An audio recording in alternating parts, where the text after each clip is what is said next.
دوست بزرگ عزیزوں، اللہ کی ذات عالی پر یقین کیے بغیر نہ کسی خطرے سے بچا جا سکتا ہے اور نہ کسی خیر کو حاصل کیا جا سکتا ہے، اس لیے کہ اللہ کی ذات عالی سے فائدہ اٹھانے کے لیے کائنات کا یقین نکلنا شرط ہے۔ اللہ کی ذات عالی سے فائدہ اٹھانے کے لیے کائنات کا یقین نکلنا شرط ہے۔ جن کے دلوں میں کائنات کا یقین ہوگا وہ یوں سمجھیں گے کہ جو کچھ کائنات میں ہوتا ہے کائنات سے ہوتا ہے، اور جن کا یقین اللہ کی ذات عالی پر ہوگا وہ یوں مطمئن رہیں گے کہ جو چیز اللہ کی طرف سے مجھے پہنچنے والی ہے وہ پہنچ کر رہے گی۔ کسی نقصان سے بچنے کے لیے تدبیر کرنا خلاف توکل نہیں ہے، لیکن جن کے دلوں میں واقعی ایمان اور اللہ کا تعلق ہوتا ہے نا، اللہ رب العزت ان کو خطرات کی طرف سے مطمئن فرما دیتے ہیں۔ زیادہ تدبیریں وہ لوگ کرتے ہیں یقین جن کا کمزور ہوتا ہے، زیادہ تدبیریں وہ کرتے ہیں جن کا یقین کمزور ہوتا ہے۔ جس کا یقین جتنا کمزور ہوگا وہ تدبیریں اتنی زیادہ کرے گا، اور جس کا یقین اللہ کی ذات پر جتنا زیادہ ہوگا وہ کچھ تدبیر کرنا چاہے کرے گا، کر لے گا، لیکن کبھی کبھی اللہ رب العزت اپنی ذات سے یقین اور امید کرنے والوں کو تدبیرات سے مستغنی بھی کر دیتے ہیں، تدبیرات سے مستغنی بھی کر دیتے ہیں۔ اللہ کی ذات عالی پر یقین رکھنے والے وہ تدبیرات سے استغنا کو تصور نہیں کر سکتے، وہ تدبیرات سے استغنا کو تصور ہی نہیں کر سکتے۔ اللہ کی ذات عالی پر یقین رکھنے والے وہ تدبیرات سے استغنا کو تصور بھی نہیں کر سکتے، وہ سمجھتے ہیں کہ تدابیر سے مستغنی نہیں ہو سکتے، حالانکہ اللہ تعالیٰ اپنے تعلق والوں کو تدابیر سے بھی مستغنی کر دیتے ہیں۔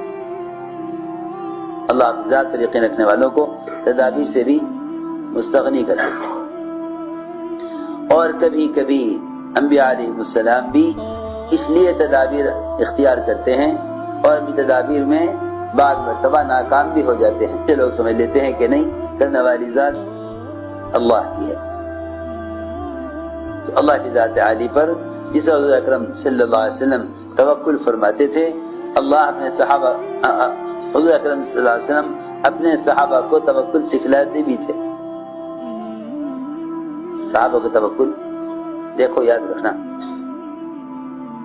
توکل کے سیکھنے کا سب سے آسان راستہ یہ ہے کہ مخلوق سے سوال کرنا حرام کر لو۔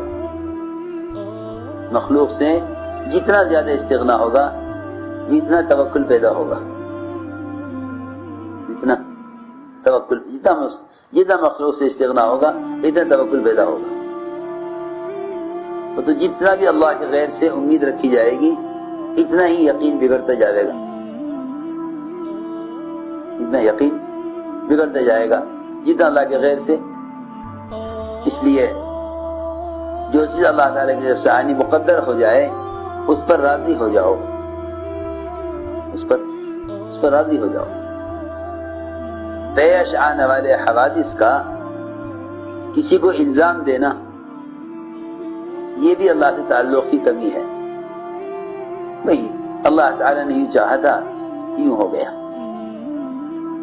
اللہ چاہتے تو یوں نہ ہوتا، کیونکہ اللہ نے چاہا تھا اس لیے ایسا ہو گیا۔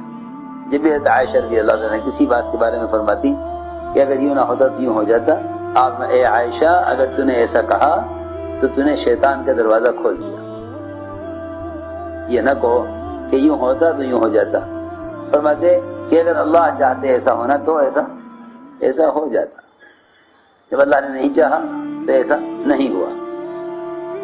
یہ علاء ابن مرہ کہتے ہیں کہ علی رضی اللہ تعالی عنہ رات کو نکلے مسجد کی طرف، مسجد میں نوافل پڑھنے کے لیے، ہم نے دیکھا کہ علی اکیلے ہیں، کہیں دشمن حملہ نہ کر دے یا کوئی بات پیش نہ آ جائے، ہم ان کی حراست کے لیے، نگرانی کے لیے، چوکیداری کے لیے بیٹھ گئے۔ جب آپ فارغ ہوئے جماعت سے تو ہمارے پاس آئے، فرمایا کیوں بیٹھے ہو؟ ہم نے کہا کہ ہم آپ کی حفاظت کے لیے بیٹھے ہیں۔ فرمایا کہ یہ تو بتلاؤ کہ آسمان والوں سے حفاظت کے لیے بیٹھے ہو یہ زمین والوں سے حفاظت کے لیے بیٹھے؟ حفاظت کس سے کرنا چاہتے؟ آسمان والوں سے یا زمین والوں سے؟ وہ ظاہر بات ہے کہ آسمان والوں سے کون حفاظت کر سکتا ہے؟ ہم نے کہا کہ نہیں جی، آسمان والوں سے کیا حفاظت کریں گے ہم تو زمین والوں سے حفاظت کرنے کے لیے آئے ہیں۔ فرمایا کہ زمین پر اس وقت تک کوئی چھوٹے سے چھوٹا امر بھی پیش نہیں آتا جب تک اس کا آسمان میں فیصلہ نہ ہو جائے۔ زمین پر کوئی چھوٹے سے چھوٹا امر پیش نہیں آتا جب تک اس کا آسمان میں فیصلہ نہ ہو جائے، اور ہر شخص پر اللہ تعالی کی طرف سے 2 فرشتے ہر وقت اس کے ساتھ ہیں جو اس کے اوپر سے ہر آنے والی بلا کو دور کرتے ہیں اور روکتے ہیں اور ان کی حفاظت کرتے ہیں، یہاں تک کہ جب اللہ تعالی کی طرف سے کسی چیز کا آنا مقدر ہو جاتا ہے تو یہ دونوں فرشتے اس کو چھوڑ کر الگ ہو جاتے ہیں اور اس کے اور تقدیر کے درمیان سے نکل جاتے ہیں۔ اور اللہ تعالی کی طرف سے میرے پاس تو ایک مضبوط ڈھال ہے، اور وہ ڈھال کیا ہے کہ وہ ڈھال میرا وقت ہے، جب وقت آ جائے گا تو یہ ڈھال مجھ سے ہٹا دی جائے گی۔ اور فرمایا کہ کوئی شخص اس وقت تک ایمان کا مزہ چکھ نہیں سکتا یہاں تک کہ وہ اس کا یقین کر لے کہ جو چیز کو پیش آئی ہے وہ اس سے چوکنے والی نہیں تھی، اور جو اس سے چوک گئی ہے وہ اس کو ملنے والی نہیں تھی۔ اور قتادہ فرماتے ہیں حضرت قتادہ رضی اللہ تعالیٰ عنہ کہ آخری رات جو علی پر آئی ہے وہ اس رات میں بے چین اور پریشان پھر رہے تھے۔ گھر والوں کو ان کی اس کیفیت سے شک ہوا تو آپس میں گھر والے چپ کے باتیں کرنے لگے، یہاں تک کہ سب نے اکٹھا ہو کر حضرت علی سے درخواست کی اور ان کو اللہ کا واسطہ دیا کہ آپ اپنے حفاظت کی فکر کریں۔ فرمایا کہ ہر بندے کے اوپر اللہ کی طرف سے 2 فرشتے ہر وقت اس کی حفاظت کے لیے اللہ کی طرف سے متعین ہیں جب تک اس کا اللہ کی طرف سے ہی فیصلہ نہ ہو جاوے، اور جب اللہ کی طرف سے تقدیر کا لکھا ہوا آ جاتا ہے تو وہ فرشتے اس کے اور تقدیر کے درمیان سے ہٹ جاتے ہیں۔ چنانچہ علی نکلے مسیح کی طرف اور حضرت علی کو شہید کر دیا گیا۔ قبیلہ مراد کا تھا قاتل، حضرت علی رضی اللہ تعالیٰ عنہ اپنے قاتل کو دیکھ کر فرمایا کرتے تھے، قبیلہ مراد کا تھا قاتل، آپ اس کو دیکھ کر فرمایا کرتے تھے،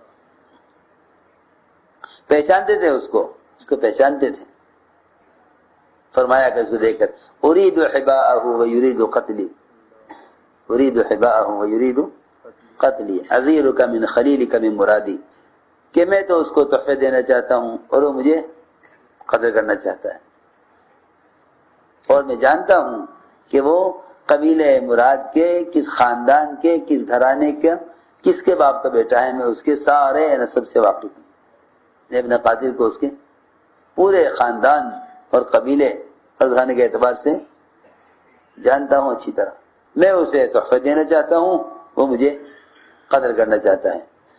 تو جانتے تھے۔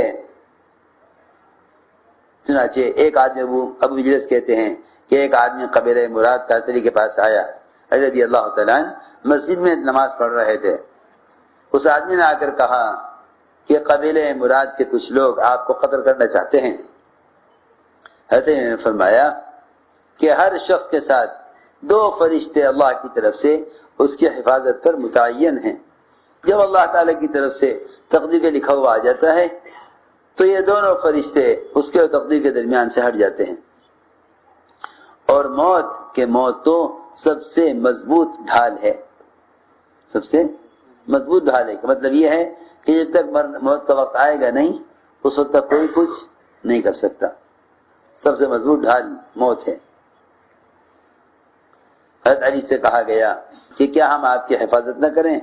فرمایا کہ ہر شخص پر اس کا محافظ وہ اس کی موت ہے،